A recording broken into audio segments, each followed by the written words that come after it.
I'm going to go over the different studios in the art classroom. This one is the animation station. This is the bookmaking station, the fiber art station, the collage station, the clay station, drawing station, painting station, and printmaking station. At the station, there should be between 3 and 4 students per table. All the students have to be assigned to that table. So the list is over here on the dry erase board if you want to see the classes and where the students are located.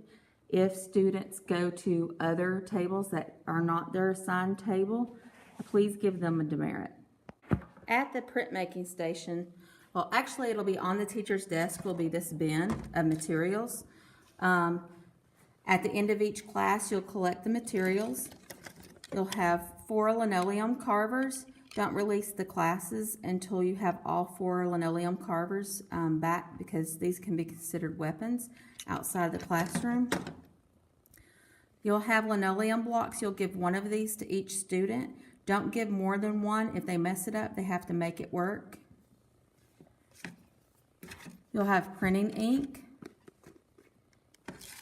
and some carbon paper. You'll get the carbon paper back from the students so that you can use it for the other class. With the printing ink, you'll take the ink and apply a little bit. Don't let students do it because they'll be too wasteful. You'll apply a little bit to the plate, inking plate, and kind of roll it around. And let the students use that. And then at the end of the class, at the end of the day, the 8th grade class will wash both of these out in the sink and leave them at the center of the table.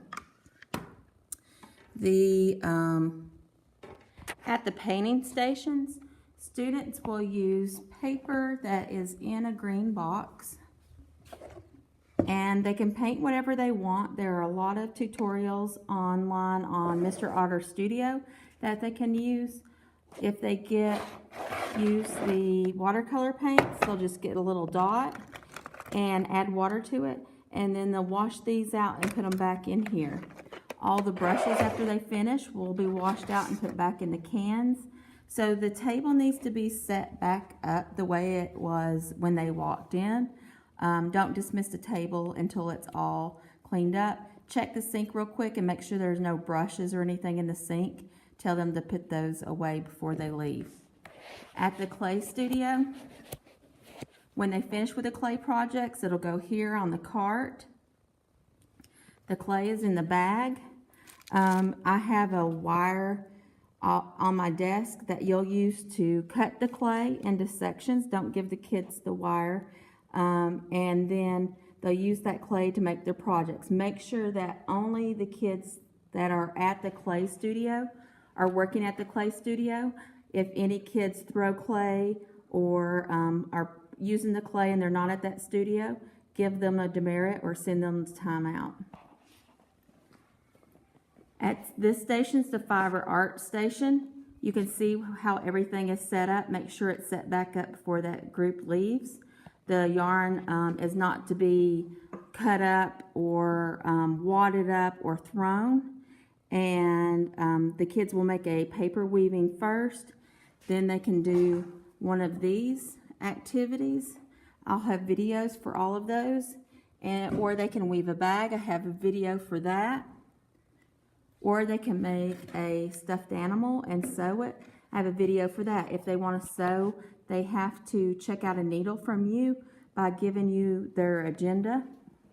And when they get the needle back, you'll give them their agenda back. Over here at the collage table, scrap pieces, large scrap pieces of construction paper will go in here. Small pieces will go in the trash can. But they're going to use the construction paper and cut out and make an image like this and glue onto a second sheet of construction paper. To dry, they'll put it over here on the drying rack, and then they'll clean up and organize their area. At the animation station, they're going to use the boxes over here to create a set. They can use the Legos, they can bring in toys, they can draw pictures, and they'll create movies using iMotion and then iMovie and edit it. At the bookmaking station, they're going to create 2 books. First book that they'll make will be an accordion book, and then the second will be a journal. They'll sew the pages together to get the needle. They'll give you their agenda for collateral. When they return the needle, you can give them their agenda back. If a student drawing table, at the drawing table, they draw whatever they want. I have examples of things that they can use. I have drawing books, lots of different materials, and they put everything away back in the right basket. If students need to use a pencil, let them give you their agenda for collateral, and then when they return the pencil, they'll get the agenda back. Make sure before the groups leave that they have everything organized and put back. On the 8th grade class at the end of the day, they'll stack chairs and then have 2 or 3 or 4 students take a broom and sweep all the trash to the center of the room and leave it there for the janitor. At the Sharpies, all the Sharpies, I have spots for all the Sharpies, so if any spots are blank, don't release the class until all the Sharpies are there. Just check at the end of class before you release them to make sure all the Sharpies are there, as well as all the erasers. There's an eraser for every opening. If you have any blank areas, then get that eraser from the students before you release that group. At the iPad cart, I have 13 iPads. Each iPad is labeled with what station it goes to. So unplug those before 6th grade begins and pass those out at the different stations. When 8th grade, at the end of 8th grade class at 3 o'clock, take all the iPads up and plug them in back into the charging station. They have different chargers. The older ones that are like this have the large chargers, so they go on the first 2 rows, and then the newer ones have a smaller charger, so it'll go on the last 2 rows. Count and make sure that you have 13 before dismissing the 8th grade class. Okay, in this book on my computer desk is a list of the class rosters for each one of my classes. When you open up to that roster, behind the roster is an office referral behavior report. So if you give a student a demerit, write the demerit down in their agenda, as well as write their name right here and the date, and then whether they were being disruptive or anything like that. And if it was a W for warning or silent lunch here, that way I can keep track of it. Once a student gets a demerit,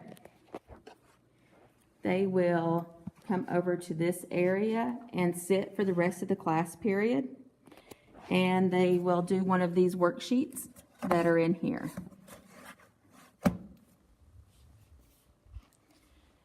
Then what they'll do is at that table, we'll fill out one of these sheets that's in the back of the book, behavior reflection. They'll fill out the date and everything, and they'll write down why they were removed from the class, and then what their behavior was, and what they did, and what they should have done. And then if you'll just initial here, and then leave it in the book, so I'll have a record of it.